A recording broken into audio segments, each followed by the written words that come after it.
night was dark and quiet, with only the soft hum of distant city traffic breaking the silence. I couldn't shake off the unease that had settled over me since I entered my apartment. The mystery of the lights being on and the strange knock at my door had left me feeling on edge. I sat down at my dining table, trying to convince myself that I was just tired and my mind was playing tricks on me. As I ate my dinner, the anticipation of another knock gnawed at my nerve. Sure enough, just as I was about to take another bite, a sudden, sharp knock echoed through my apartment. My heart raced and my fork clattered onto my plate. I slowly rose from my seat and cautiously approached the door. I couldn't help but glance at the small mirror I had mounted on the wall adjacent to the door. My heart nearly stopped when I saw the reflection of a woman standing outside. She was wearing all black and her long hair obscured her face. Fear gripped me as I realized she hadn't moved, her head still lowered. I couldn't fathom who this woman was, and my gut told me not to open the door. My mind raced with questions. Was she lost? Did she need help? Or was this some sinister trick? Summoning all my courage, I cleared my throat and called out, "Who are you? Can I help you with something?" There was no response, just an eerie silence that hung in the air like a shroud. My unease grew with each passing second. I decided to take a step back from the door, leaving it ajar just enough to speak through. "Look, if you need help, please let me know. But you're scaring me. Please, at least tell me what you want." Still, there was no answer. The woman remained motionless, her hair hiding her face. It was then that I noticed something peculiar. Her hands were clenched into fists, and her fingers were stained with what looked like dirt or grime. The seconds dragged on like hours as I tried to make sense of the situation. Fear had me firmly in its grip, but my curiosity got the better of me. I leaned in closer to the door and whispered, "I'm calling the police if you don't say something right now." Finally, the woman's head slowly began to lift, her hair parting to reveal her face. What I saw sent a chill down my spine and etched terror into my very soul. Her face was pallid, her eyes devoid of any life, and her lips twisted into an unsettling grin. It was a grotesque visage that I would never forget.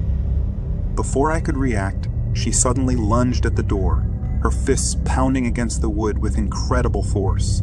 Panic surged through me and I stumbled backward, fumbling for my phone to dial 911.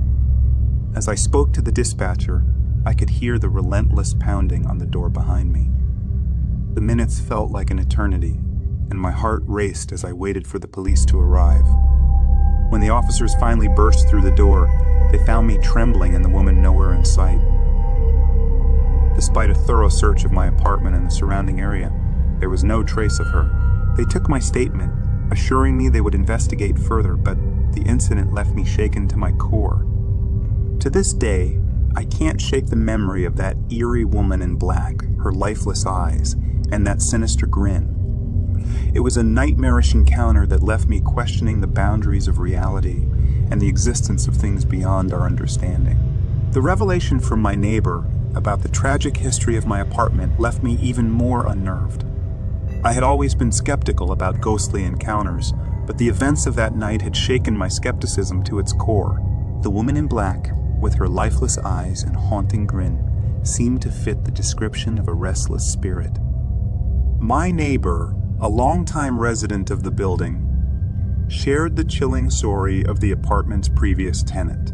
Apparently, the woman had fallen victim to a brutal home invasion. Robbers had knocked on her door just as they had knocked on mine that night, and then proceeded to rob her before taking her life.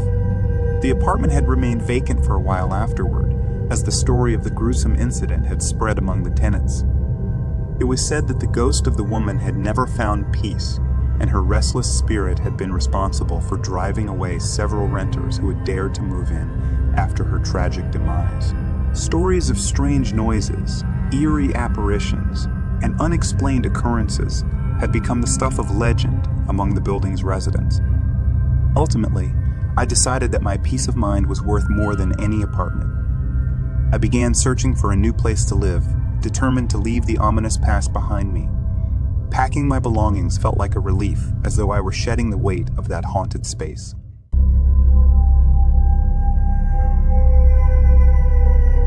The news of my childhood best friend's car accident had jolted me into action, prompting a rush to the hospital.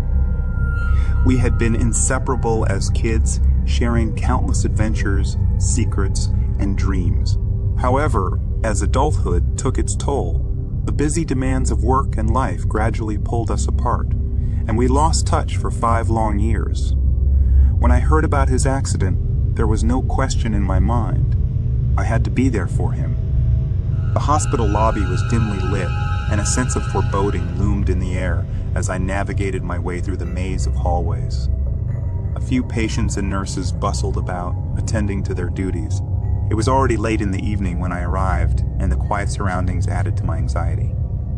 A chance encounter with a nurse caught my attention. She was stunningly beautiful, even in her simple nurse's uniform, and without a trace of makeup on her face. Her eyes held a weariness that went beyond physical fatigue, and her expression seemed tinged with sadness, as though she had cried her heart out. Nevertheless, her beauty remained striking, and I couldn't help but stare. I approached her and asked for the room number where my friend was located. She kindly pointed me in the right direction, and then continued down the hallway. I watched her for a moment before turning away, convinced she had entered a nearby patient's room. However, when I reached my friend's hospital room, my sense of confusion and unease deepened. The room was shrouded in darkness, with only the faint glow from the hallway offering some illumination. I could make out the form of my friend lying in bed, seemingly asleep. Just then, a nurse appeared in the corner of the room, her voice soft as she informed me that my friend was resting. I turned to acknowledge her, and to my shock, it was the same nurse I'd encountered outside. The same nurse who should have been tending to her other patients. My bewilderment grew as I tried to make sense of the situation. How could the nurse have been in 2 places at once? It was a question that gnawed at me, but I dared not ask her, fearing her response. Deciding to stay by my friend's side, I glanced at the clock, and it read midnight. The hours passed slowly, with nothing but the occasional beeping of medical equipment and the distant murmur of nurses at the station. Around 3 a.m., a soft sound stirred me from my light slumber. My friend had opened his eyes. I quickly turned on the light so he could see me, and his eyes filled with tears when he recognized me. He began to recount the horrifying events of that fateful night. My best friend and his fiancée had been driving, filled with excitement about their future together. He planned to propose and start a family when tragedy struck. Their car had collided with another vehicle, and he couldn't recall the details. All he remembered was seeing his fiancée, bloody and unresponsive, lying beside him. My friend asked me to retrieve something from his pocket. Trembling, I reached into his pocket and took out his wallet. As I opened it, I gasped in shock. There, staring back at me, was a photo of his fiancée. The same nurse who'd been with us throughout the night, the one I had met and talked to earlier. My heart raced with disbelief and fear. Unable to comprehend the strange and unsettling turn of events, I decided to seek answers from the hospital staff.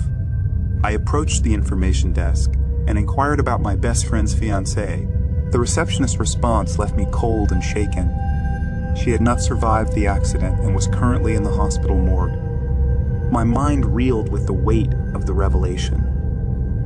How could I ever explain to my best friend that his fiancée was gone, and that I had met her and spoken to her just hours before?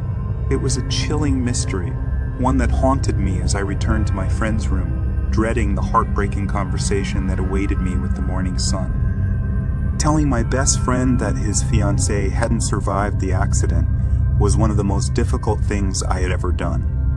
I watched as his eyes welled up with tears, and he let out a heart-wrenching cry of grief.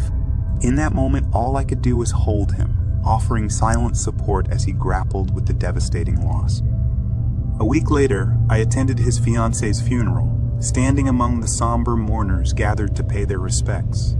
As I looked at her picture on the memorial table, I couldn't help but be struck by her beauty and the life that had been tragically cut short.